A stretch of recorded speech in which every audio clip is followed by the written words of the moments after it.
October 1944. Wehrmacht headquarters, Zossen, south of Berlin. General der Infanterie Reinhard Gehlen, chief of Foreign Army's East Intelligence Section, stared at intercepted American radio traffic that shouldn't exist. His analysts had spent 3 weeks planning Operation Grief, the Ardennes offensive, maintaining absolute secrecy through courier-only communications and codename compartmentalization. Yet American units were already repositioning before German forces even assembled. The Americans knew. They always knew. What Galen didn't understand was that 4,000 miles away in Arlington Hall, Virginia, hundreds of cryptanalysts were reading German communications faster than German field commanders received them. The American intelligence apparatus, dismissed by Wehrmacht leadership as amateurish and technologically backward, had achieved something German military science considered impossible: total information dominance. Within days, German field marshals would watch their most carefully planned operations collapse before execution. Within weeks, they would lose faith in operational security entirely. Within months, they would understand they were fighting a war where the enemy read their orders before their own troops did. The Wehrmacht's confidence in their intelligence superiority stemmed from decades of professional excellence and recent stunning successes. The Abwehr, German military intelligence, had operated spy networks across Europe since the 1920s. German signals intelligence had broken Allied codes repeatedly. Their human intelligence networks had penetrated foreign governments at the highest levels. Admiral Wilhelm Canaris, Abwehr chief until February 1944, had built an intelligence service that British counterintelligence grudgingly respected. German cryptographers had broken French diplomatic codes before the war, British naval codes in 1940, and even American diplomatic traffic through 1942. General Erich Feldgiebel, Wehrmacht signals chief, believed German communication security was mathematically unbreakable. The Enigma machine, with its 159 quintillion possible settings, represented the pinnacle of encryption technology. Feldgiebel had calculated in 1943 that even with captured machines, breaking Enigma required computational power that wouldn't exist for decades. The Americans possessed neither the mathematical sophistication nor the linguistic capability to threaten our communication security, Feldgiebel wrote in a July 1944 assessment. Their intelligence services are staffed by amateurs, academics, and businessmen playing at espionage. Professional intelligence requires decades of institutional knowledge. They have neither the time nor the culture to develop it. German intelligence meticulously tracked American capabilities and consistently underestimated them. They knew about the Office of Strategic Services, created in 1942, and dismissed it as a wealthy man's club of enthusiastic incompetence. They identified American signals intelligence facilities, but calculated their equipment was years behind German technology. They tracked American code-breaking efforts and concluded the Americans were attempting impossibilities. Oberst Wilhelm Flicke, head of German Signals Intelligence Evaluation, reported in August 1944, American intercept stations lack the discipline for systematic collection. Their analytical methods are chaotic. Most critically, they face insurmountable linguistic barriers. Understanding German military terminology requires years of specialized training. American linguists, mostly academics and immigrants, cannot comprehend operational context. They intercept, but cannot interpret. What Flick didn't know was that at Arlington Hall and Bletchley Park, American and British cryptanalysts had already broken virtually every German cipher system in use. They weren't attempting the impossible. They had achieved it 18 months earlier. At 9 a.m. on September 12, 1944, at a requisitioned mansion in Hertfordshire, England, Colonel Telford Taylor of U.S. Army Intelligence briefed senior American commanders on intelligence capabilities they found difficult to believe. "Gentlemen," Taylor announced, "we are reading German military communications at every level, from battalion to high command. We know their strength, positions, supply status, and intentions before their field commanders do. German operational security has completely collapsed, and they don't know it." The technical achievement was staggering. The German Enigma machine, considered unbreakable, was being decoded daily by electromechanical computers at Bletchley Park. The breaking of Enigma, codenamed Ultra, gave Allied commanders access to Wehrmacht orders, Luftwaffe dispositions, and U-boat positions in near real time. But Ultra was only one component of American intelligence dominance. The Americans had developed parallel systems the Germans didn't know existed. Magic, breaking of Japanese diplomatic codes that revealed German strategic intentions shared with Tokyo. Purple analog machines breaking Japanese diplomatic traffic within hours of transmission. Cooperation intelligence from Japanese military attachés in Berlin being read in Washington. Strategic assessments of German capabilities from Japanese observers being intercepted and analyzed. Traffic analysis. Mathematical examination of radio patterns that revealed German unit movements without breaking codes. Every German radio transmission, even encrypted, revealed metadata the Germans didn't realize was valuable. American analysts could identify unit types by message volume, command relationships by transmission patterns, and operational preparations by communications increases. The scale of American code-breaking operations would have stunned German intelligence officers who thought they understood Allied capabilities. Arlington Hall alone employed over 7,000 personnel by 1944, more than the entire Abwehr headquarters staff. Bletchley Park employed another 9,000. Combined Anglo-American signals intelligence represented the largest intelligence operation in human history. Colonel William Friedman, chief cryptanalyst at Arlington Hall, had assembled an unprecedented team. The operation included mathematicians from Princeton, MIT, and Harvard applying probability theory to code breaking, linguists speaking 47 languages, with 300 native German speakers analyzing military terminology, chess masters using pattern recognition to identify cipher systems, musicians analyzing rhythmic patterns in encrypted transmissions, engineers building electromechanical computers specifically for cryptanalysis. The Germans assumed code breaking required traditional cryptographic expertise. The Americans recruited anyone who could think systematically about patterns, then trained them for specific tasks. It was industrialized intelligence on a scale Germans never imagined. German operational security doctrine, developed over decades, emphasized compartmentalization, courier communications for sensitive materials, and constant cipher changes. These methods worked against traditional intelligence adversaries. They were useless against American industrial signals intelligence. On September 16, 1944, Wehrmacht communications detected unusual American radio activity. German signals intelligence intercepted increased traffic, but couldn't break American codes. What they didn't know was that American intelligence was reading German reports about American communications, creating a perfect intelligence loop. Oberst Alexis von Rohn, chief of Foreign Armies West Intelligence, reported to Field Marshal von Rundstedt, "American signals discipline has improved dramatically. We intercept significant traffic but break nothing. This suggests either improved American security or, more concerning, that their important communications use unbreakable systems." Von Rohn was partially correct. American operational communications used the Sagaba cipher machine, which the Germans never came close to breaking. But he missed the crucial implication. If Americans could build unbreakable systems, perhaps German unbreakable systems weren't. The first German commander to suspect total intelligence compromise was General Feldmarschall Erwin Rommel in late 1942. In North Africa, British forces consistently anticipated his movements with impossible accuracy. Supply convoys he routed in secret were attacked.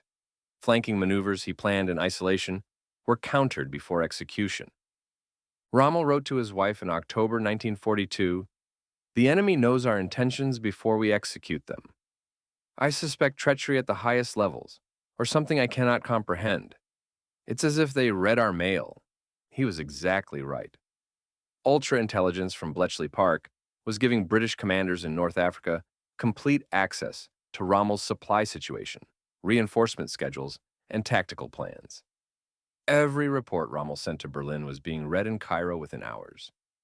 But Rommel's suspicions were dismissed by Berlin intelligence as paranoia induced by battlefield stress.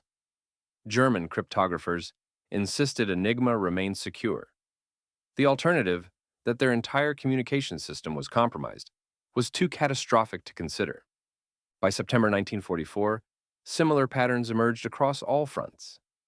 But German commanders explained them through conventional intelligence gathering, rather than signals compromise.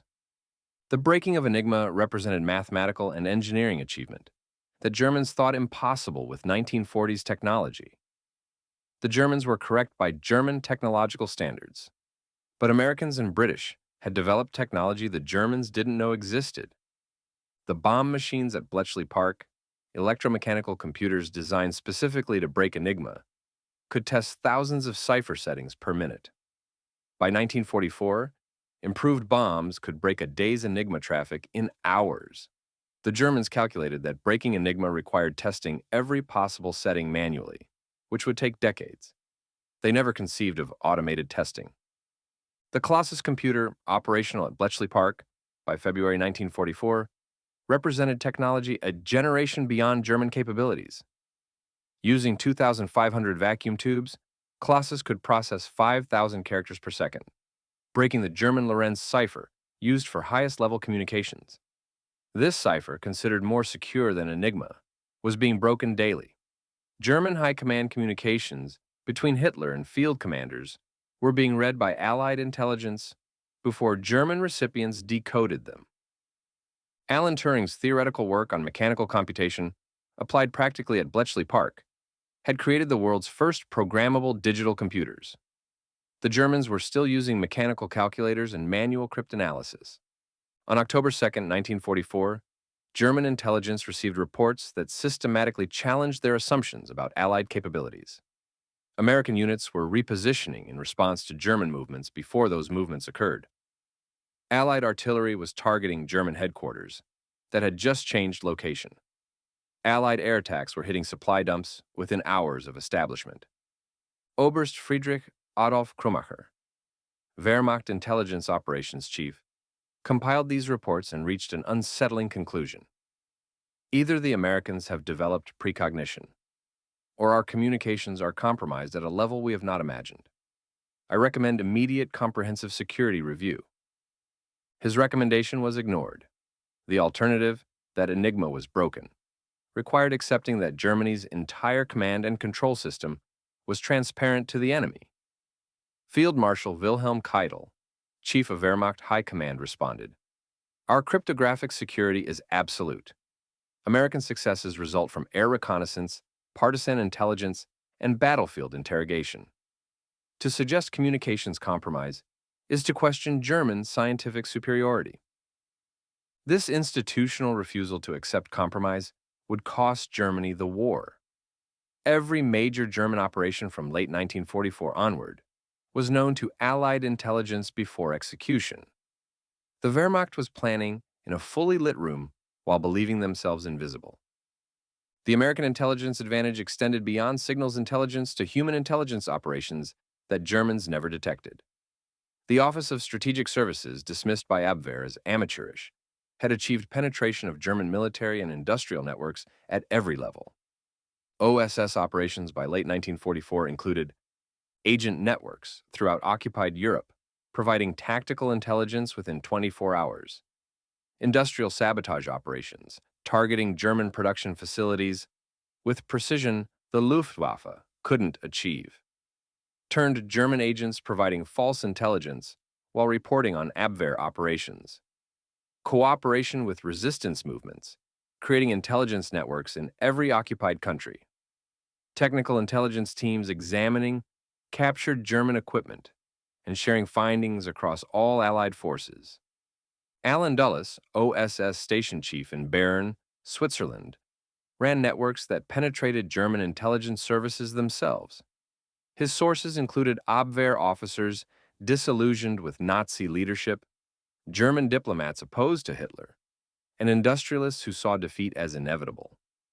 In August 1944, Dulles transmitted to Washington complete details of Wehrmacht defensive preparations for the West Wall. The intelligence came from a source inside Wehrmacht headquarters itself. American commanders received German defensive plans before some German units defending the positions knew them. German counterintelligence, the Gestapo, and Abwehr counter-espionage sections believed they had identified and neutralized major Allied spy networks in Germany. What they didn't know was that the most valuable Allied sources were never the spies they caught. The most valuable source was German communications themselves, which they broadcast freely, believing them secure. The most devastating intelligence failure for Germany was the total compromise of the Ardennes offensive planning, later known as the Battle of the Bulge. Hitler personally ordered absolute secrecy, using courier-only communications and limiting knowledge to a handful of senior commanders.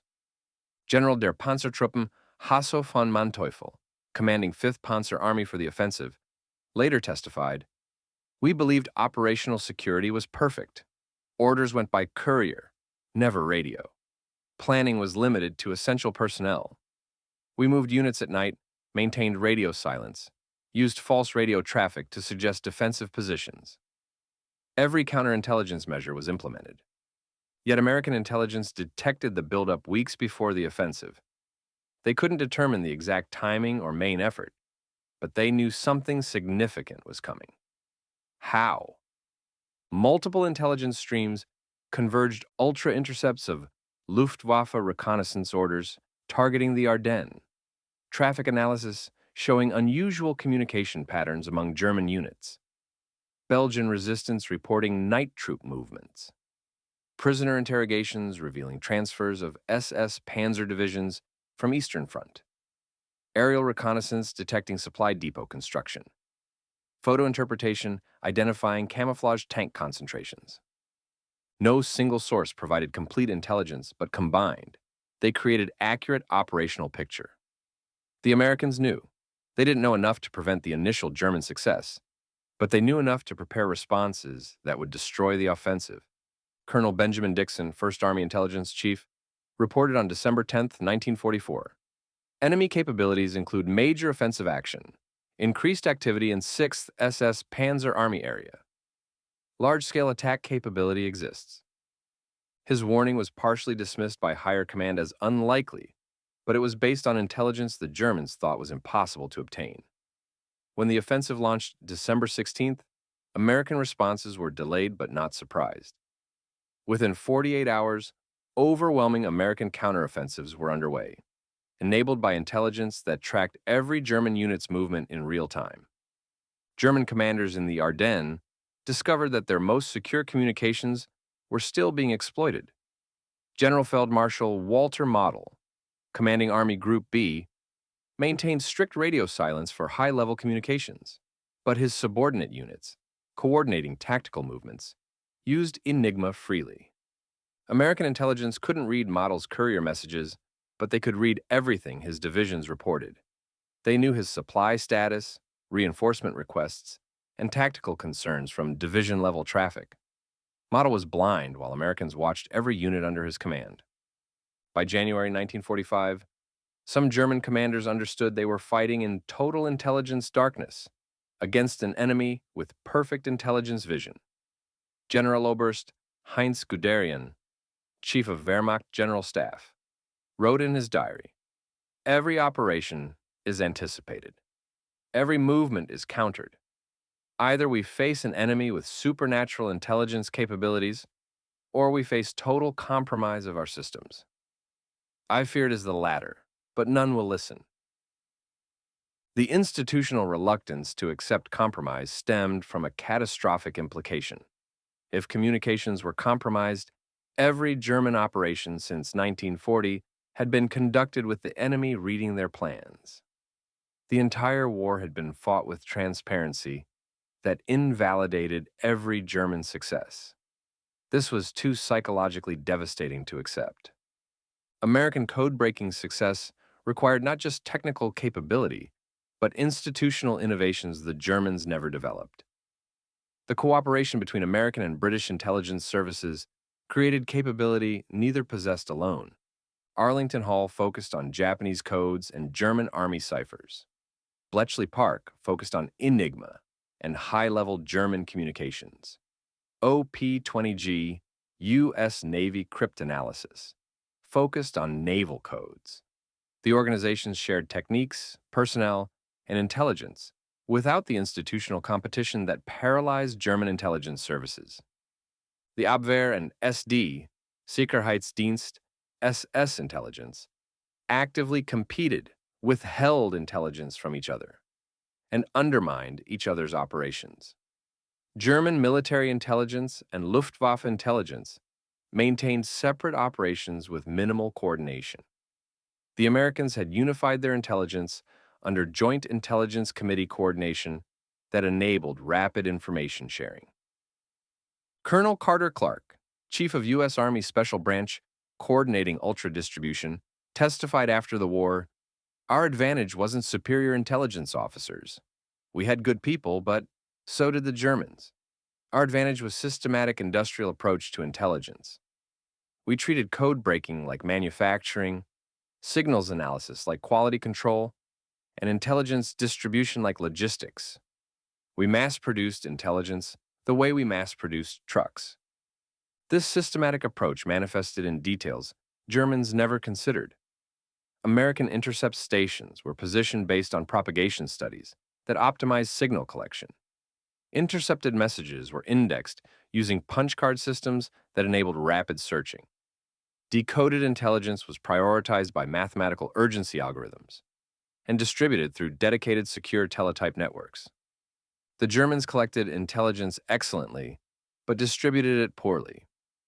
Critical intelligence often arrived too late because distribution relied on courier networks and physical documents. American intelligence reached commanders via secure teletype within hours of decryption. The human cost of German intelligence failure was catastrophic and measurable. Operations compromised by ultra-intelligence included U-boat movements, leading to 75% of German submarine losses after 1943. Luftwaffe operations, with Allied fighters positioned at exact interception points. Wehrmacht reinforcement movements, systematically targeted by Allied aircraft.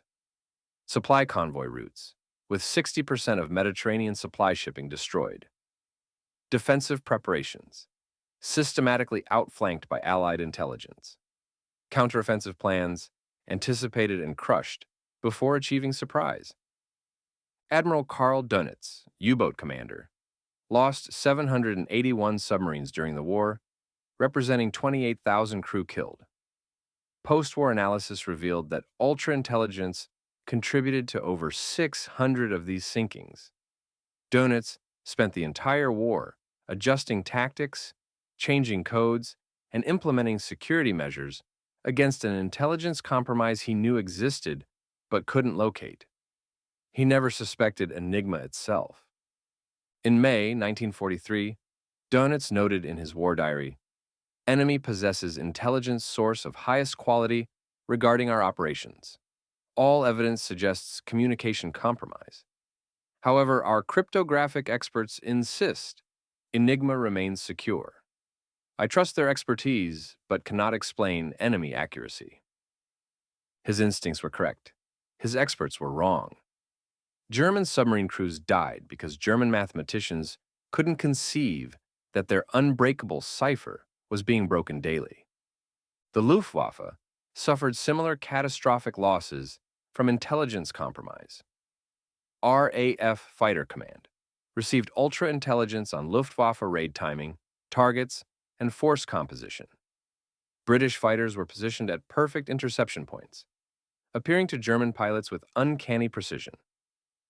Reichsmarschall Hermann Göring blamed Luftwaffe losses on pilot inadequacy, aircraft deficiency, and overwhelming Allied numbers.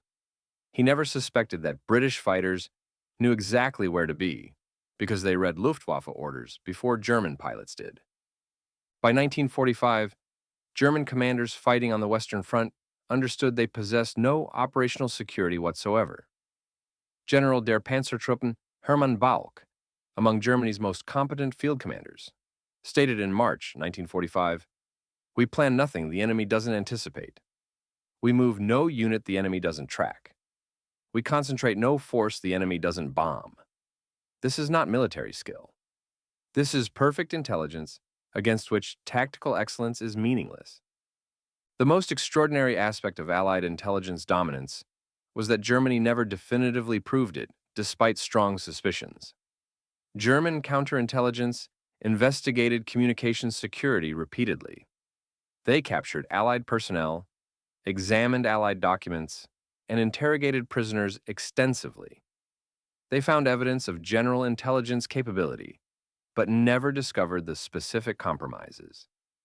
This failure stemmed from Allied operational security regarding intelligence sources that was far superior to German operational security regarding military operations. Ultra-intelligence was so closely guarded that only senior commanders received it, always disguised to protect sources. Intelligence was attributed to air reconnaissance, captured documents, or prisoner interrogation, never signals intelligence. The British went to extraordinary lengths to protect Ultra. In some cases, they allowed German operations to succeed, rather than risk compromising that they'd read the plans. Cities were bombed despite Ultra warnings when preventing the bombing would reveal the intelligence source. This ruthless prioritization of source protection over immediate advantage ensured the intelligence advantage lasted the entire war. German intelligence failures were compounded by systematic underestimation of Allied technological capabilities. German experts believed American and British technology lagged German achievements by years. They were correct regarding some technologies, submarines, jet aircraft, and rocket development. They were catastrophically wrong regarding electronics, computing, and signals intelligence. The cavity magnetron, developed by British physicists and mass-produced by Americans, enabled radar capabilities that exceeded German systems by generations. American proximity fuses used electronic circuits Germans didn't know were possible. British centimetric radar detected submarines that German acoustic torpedoes couldn't find. Most critically, Allied electronic computing capability exceeded anything Germans imagined. While Germans used mechanical calculators, Allies had programmable computers. While Germans employed hundreds of cryptanalysts doing manual calculations, Allies had machines testing millions of cipher combinations automatically. Professor Wilhelm Fenner, German Signals Intelligence Technical Director, examined captured Allied radio equipment in 1945 and reported, "American electronic manufacturing capability exceeds our estimates by factors of 10. Their equipment reliability, miniaturization, and production volume represent industrial capacity we cannot match. If their cryptanalysis benefits from similar advantages, our security assumptions are invalid." His report arrived May 1945, weeks before surrender, far too late to matter. The American intelligence advantage manifested in unexpected ways, beyond direct military applications. Economic warfare against Germany was guided by precise intelligence on industrial production, resource shortages, and transportation networks. Ultra-intelligence revealed which synthetic fuel plants were most critical, which ball-bearing factories were bottlenecks, which railroad junctions would paralyze entire regions. Allied bombing campaigns targeted German industry with precision that exceeded bombing accuracy because targeting intelligence was near perfect. Albert Speer, German armaments minister, later testified that Allied bombing achieved maximum economic disruption with minimum bomber losses because targeting intelligence was impossibly accurate. He suspected espionage networks throughout German industry. The reality was simpler. Allies read German production reports, transportation schedules, and damage assessments, learning from German data what targets mattered most. By April 1945, surviving German commanders accepted total intelligence failure. Their communications were compromised, their movements tracked, their plans anticipated. Fighting continued from duty and fear of Soviet occupation, not from any hope of military success against enemies who knew everything. General Oberst Alfred Jodl, Wehrmacht operations chief, signed Germany's surrender documents on May 7, 1945. During surrender negotiations, he asked American officers how they'd achieved such consistent intelligence superiority. The Americans smiled and said nothing. Ultra remained classified. German officers would spend decades debating how Allies achieved intelligence dominance. Some suspected betrayal at highest levels. Some blamed partisan networks. Some credited Allied air reconnaissance. Almost none suspected the truth, that their unbreakable codes were broken. Their secure communications were transparent, and they'd fought the entire war with the enemy reading their mail. The truth emerged slowly. Partial disclosure came in the 1970s. Full understanding required another decade. When German veterans finally learned about Ultra, Colossus, and the scale of Allied signals intelligence, their reactions ranged from disbelief to relief. It wasn't betrayal or incompetence. They'd been defeated by technology and industrial capability they couldn't have imagined. General Major Friedrich Wilhelm von Mellenthin, one of Germany's finest operational planners, wrote in 1980 after Ultra disclosure, "Learning that Enigma was compromised explains everything that seemed inexplicable during the war. We weren't outfought. We were outknown. Every clever plan, every tactical surprise, every operational maneuver was read by enemies before execution. The wonder isn't that we lost. The wonder is that we achieved anything at all." The final accounting of American intelligence superiority in World War II reveals contributions that equaled entire armies. Ultra-intelligence shortened the war by an estimated 2 years, saving millions of lives. U-boat compromises saved thousands of merchant ships and prevented starvation of Britain. Tactical intelligence saved tens of thousands of Allied soldiers from ambushes and surprise attacks. Strategic intelligence enabled efficient resource allocation that multiplied Allied military effectiveness. Counterintelligence operations neutralized every German spy network in Britain and America.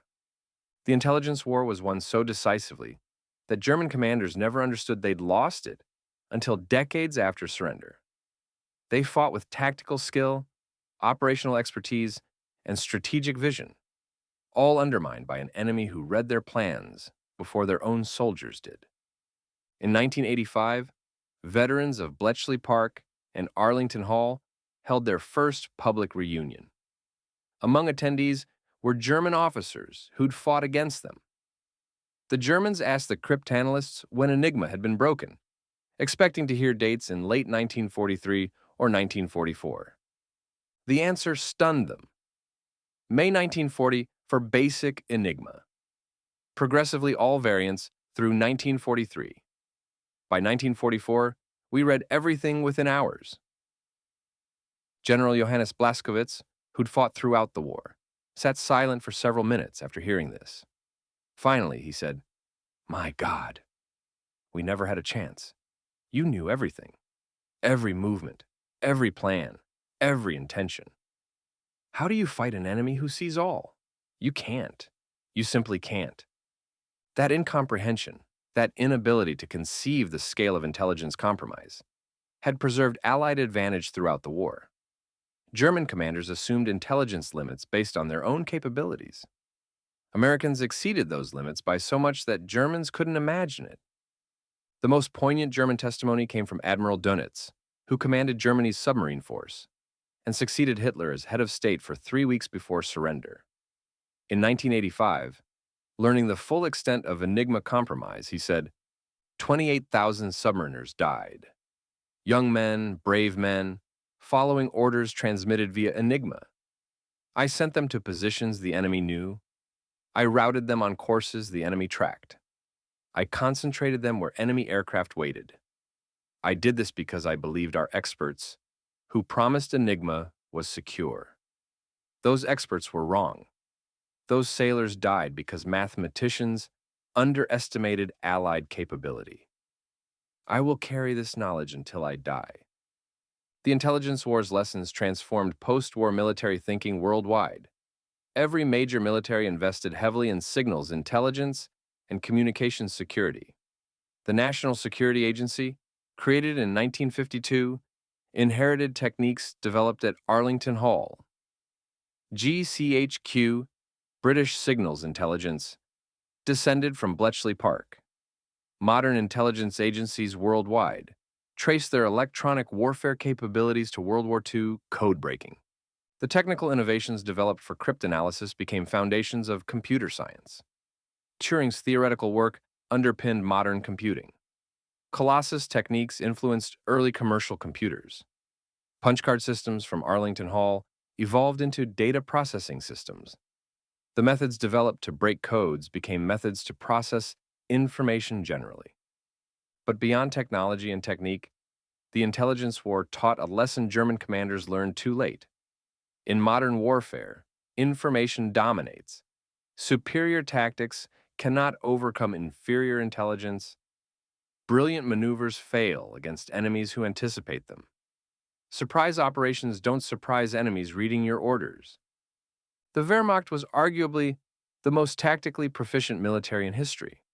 German operational art was studied by every post-war military. German technical innovation produced weapons generations ahead of opponents. Yet Germany lost decisively because tactical excellence without intelligence superiority is insufficient. American intelligence services, dismissed by Germans as amateur organizations staffed by academics playing at espionage, achieved total information dominance through industrial methods Germans never anticipated.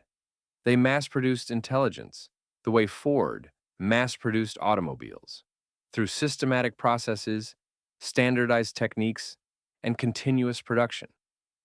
The final irony is that German mathematical and cryptographic expertise exceeded Allied capability in pure theoretical terms. German mathematicians understood encryption principles more deeply. German cryptographers designed more sophisticated cipher systems. German signals intelligence operated with more professional discipline. But Americans approached code breaking as an engineering problem rather than a mathematical puzzle. They built machines to do what mathematicians said was impossible. They recruited anyone who could think systematically rather than only credentialed cryptographers.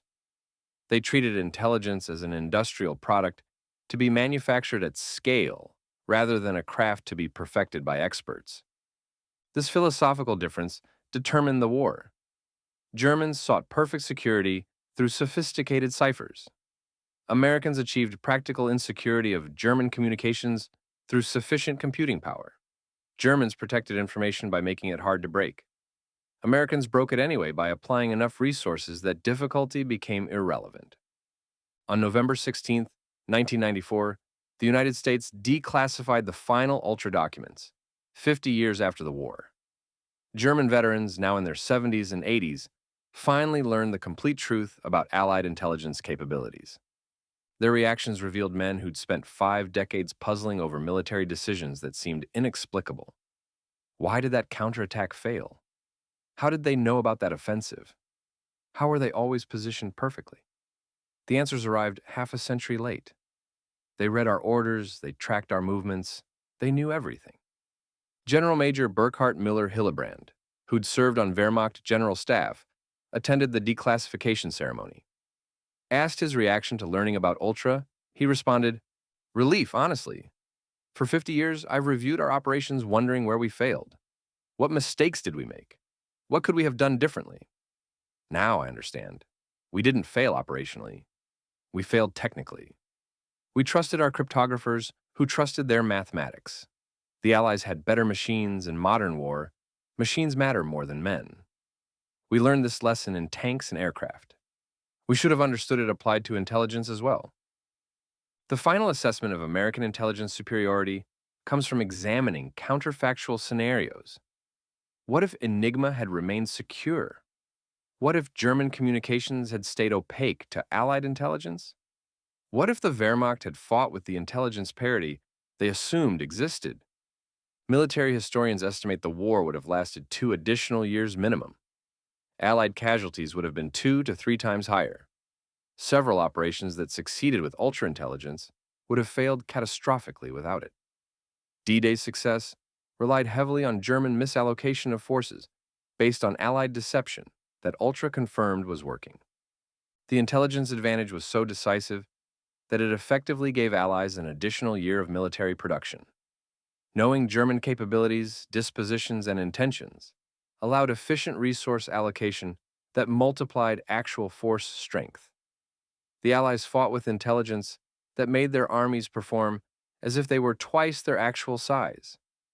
In the end, German commanders realized American intelligence was always one step ahead when it was far too late. The Wehrmacht fought the war, believing their communications were secure, their movements concealed, their plans private. They lost because Americans read everything, tracked everything, knew everything. The genius of Allied intelligence operations was not just breaking codes, but protecting that capability throughout the war. Germans suspected communications compromised repeatedly. They investigated, changed procedures, modified equipment, and enhanced security. Yet they never proved compromise definitively enough to accept the catastrophic truth. Enigma was broken, their communications were transparent, and they'd been fighting in broad daylight while thinking themselves hidden. 23,000 cryptanalysts, linguists, engineers, and support personnel working in absolute secrecy achieved what German military excellence couldn't overcome. They turned information into victory, transformed intercepted signals into military advantage, and proved that in modern warfare, knowing defeats doing.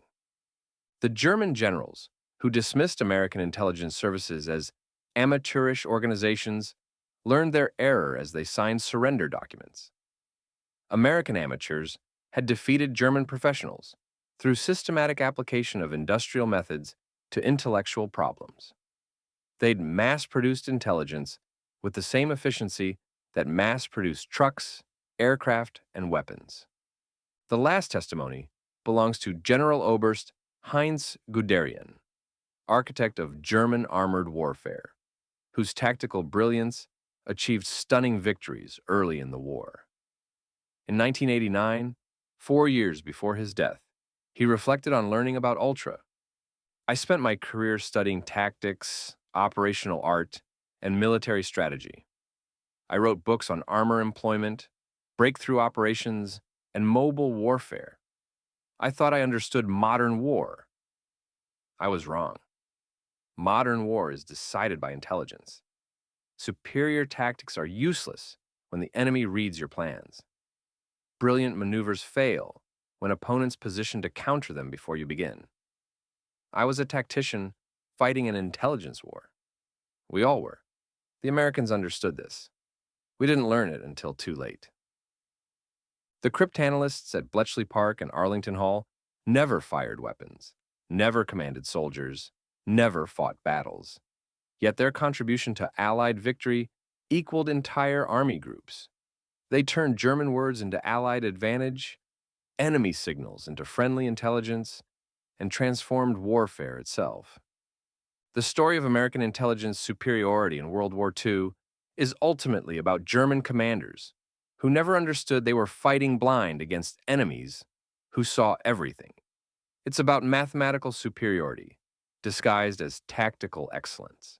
It's about machines defeating expertise, industry overwhelming professionalism, and information determining victory. The Wehrmacht was defeated by many factors: Allied material superiority, strategic errors, manpower exhaustion, and fighting on multiple fronts. But underlying all these factors was intelligence dominance so complete that Germans never fully grasped it until decades after surrender. They fought thinking they possessed secrets. They actually possessed nothing the enemy didn't know. They planned operations believing surprise was possible. The enemy was never surprised. They maneuvered thinking themselves concealed. They were always visible. American intelligence was always one step ahead because Americans read German orders before German soldiers did. The Wehrmacht commanders realized this truth too late, signed surrender documents in incomprehension, and spent decades trying to understand how they'd been so thoroughly defeated. The final statistics tell the story. Over 2.5 million German messages intercepted and cataloged. Over 1 million German messages successfully decrypted. Intelligence advantage maintained for 5 continuous years. Zero German confirmation of Enigma compromise during the war. Estimated war shortened by 24 months through intelligence advantage. Estimated Allied casualties reduced by 40% through advance intelligence. These numbers represent the most complete intelligence victory in military history. They show German commanders fighting in complete transparency against enemies in complete darkness. They reveal a war decided not primarily by battles, but by information, where knowing mattered more than doing, and where American mathematicians defeated German generals, armed with nothing but pencils, paper, and primitive computers. The German commanders stopped questioning how Americans anticipated them when they learned they'd read everything all along. By then, the war was over, Germany was divided, and the lesson was learned. In modern warfare, intelligence superiority determines victory more than tactical brilliance, and no amount of military excellence overcomes fighting blind against enemies who see all.